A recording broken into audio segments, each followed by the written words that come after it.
皆さんこんにちは。 DKTV へようこそ。今回はですね、前回、袖ヶ浦のサーキットでテストしたヤマハさんと無限のコラボで出来上がったパフォーマンスダンパー、これをですね、じゃあこういう一般の道ではどうか、これをちょっと検証してみたいと思います。サーキットではね、こう R モードにするとこうとんがったここがドンドンドンってこう来て跳ねまくるんだけど、それがこういう一般道でね、どういうふうに感じるのか、このとんがったところが丸くなってるのかどうかって普段の乗り心地ですね、これをちょっと検証してみたいと思います。ノーマルでもね、タイプ R は十分満足のいく車なんですよ。ベースとしてはすごく出来のいい車、これを少しずつ皆さんがね求めやすいようなパーツで仕上げていこうかなと思ってます。お楽しみに。さあ、シビックタイプ R ストリートです。久々になんかノーマルの一般市場、これねコンフォートは結構使えるんですよ。モードがコンフォート、スポーツ、インディビデュアルで R モード。やっぱ普段はねコンフォートが一番いい。この乗り心地いいよね。サーキットも R モードだとこうバンバン跳ねちゃって、スポーツモードの方がタイムは出しやすいかな。おそらくこの R モードだと S タイヤのソフトだね、合うとしたら、あとスリックのソフトとかね、そういうレベルに合わせてんじゃないかなと思いますけどもね。だけどベースのレベルがねかなりいいよね。だから FF で新車で買ったのは初めてですね。今までねタイプ R だと NSX の NA2、NA1 も3台乗り継いだし、そっから NA2 のタイプ R に乗り始めましたけどもね、久々になんか FF のタイプ R、 レベルが高いいい車が出てきたなっていうので買ってみました。ベースのレベルが高いんで、こっからいじってったらさらに面白い車になるなと思ったんで、こっからいろいろやっていきたいなと。まずはこの間袖ヶ浦でテストした無限さんのパフォーマンスダンパー、あれがね思ったよりもこう角が丸くなる、サーキットの全開走行ですけどもね、そこで良かったんで、まずは第一弾として僕はその無限さんのパフォーマンスダンパー、ヤマハとのね共同開発、これをつけてみて一般市場でどうかなと、そこからいろいろやっていこうかな。やるとしたらさりげないエアロ、若い子だったらいいんだけど、俺らみたいなおっさんだとねあんなけばいの嫌なんだよね。全然いいよねコンフォートね。これだったら全然問題ないもんね。この彼女だとか家族でもね。じゃあスポーツ、スポーツだとちょっとこう足が硬くなるぞ。電子ダンパーだからね当たり前なんですけれども、このくらいのメリハリがあっていいと思う。コンフォートは同乗者に優しい、スポーツはちょっとこう足変わったぞっていうね、この硬さがなかなかいいですよね。ストリートだとこういう感じだろうな。コンフォートかスポーツ。スポーツのモードでも全然普段僕らみたいなね走り屋おっさんでもスポーツモードで普段乗れますよ。これコンフォートだとさらに乗り心地がいいからね。コンフォートだとやっぱ飛ばす気にならないっていうかね、乗り心地ほんといい感じ。久々にこうタイプ R らしいタイプ R が出たね。今まではねなんかそんなに欲しいとは思わなかったな。 NSX のねタイプ R だとか、そのインティ R のタイプ R とか、ああいうレベルのタイプ R じゃなかったんだよね僕の中では。この FL5 はね本物のタイプ R だなっていう第一印象でしたよ。それじゃあ何がそんなレベルにあるんだっていうと、完成度の高さですよね。格好もそうなんですよ。格好もやっぱり僕らおっさんが乗れるかどうかっていうのが僕の基準なんですけどもね。おっさんが乗れる格好してるかどうかっていう。やっぱかっこいいじゃない、このスタイリングも。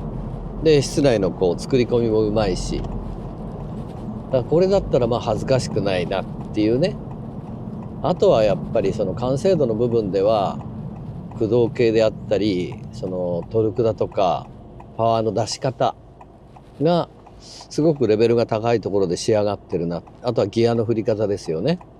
ステアリングフィールもいいし、ギアの振り方もいいし、ちょうどパワーと合ってるようなそういうギアの振り方をしてるっていう。だからなんだろう、ちょっと偉そうに言うと、本当に車を知ってる人が作ったなっていう、作り込んだなっていう車がこの FL5 ですよ。だから当然ね、僕らみたいなおっさんでも欲しくなる車になってますよ。そこがやっぱりこの FL5 のいいところでしょうね。FK8 も7もそうだけど、僕の中ではね、あれはタイプ R ではないんだよね。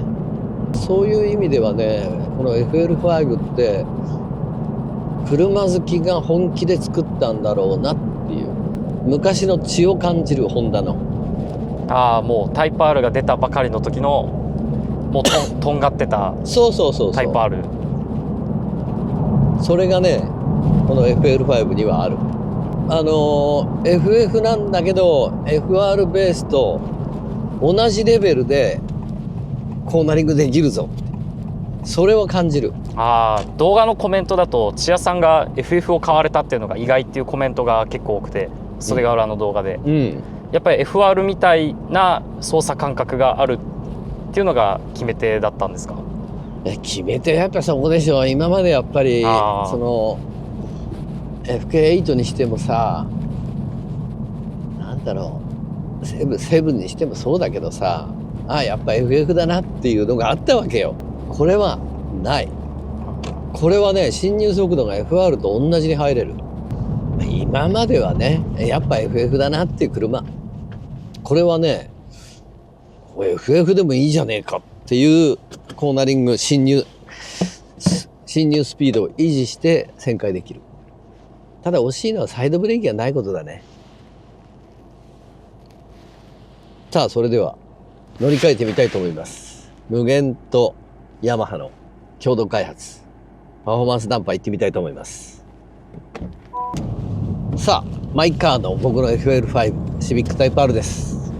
第1弾としてはノーマルから何が違うかっていうと、ヤマハと無限さんのパフォーマンスダンパー共同開発のね、これを入れてます。ほら、丸い。今コンフォートなんだけど、同じ柔らかさはあるんだけど、なんかこっちの方が質感が高いというか、丸い。スポーツにしよう。スポーツモード。ほら、やっぱりゴツゴツ来ない。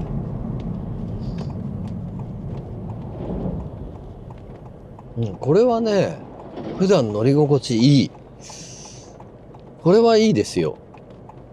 全然乗り心地違いますね。違う。やっぱこう乗り比べると。入力が優しい。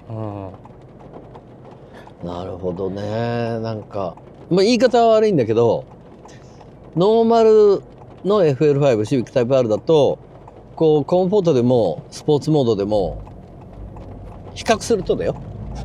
無限のパフォーマンスダンパーと比較すると、こっちの方が高いダンパーを使ってんだろうなっていうね。こっちの方が高価なダンパーだろうなっていう、そういう入力の仕方をしてる。確かに超高級ダンパーってなんか硬いバネを入れたり原水を締めたりしてもなんか角は柔らかいですよね。そう。なるほどね。これは違うわ。これ R モードしてみよう。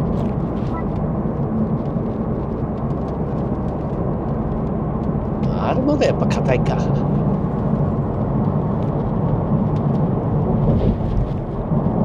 れはしょうがないね。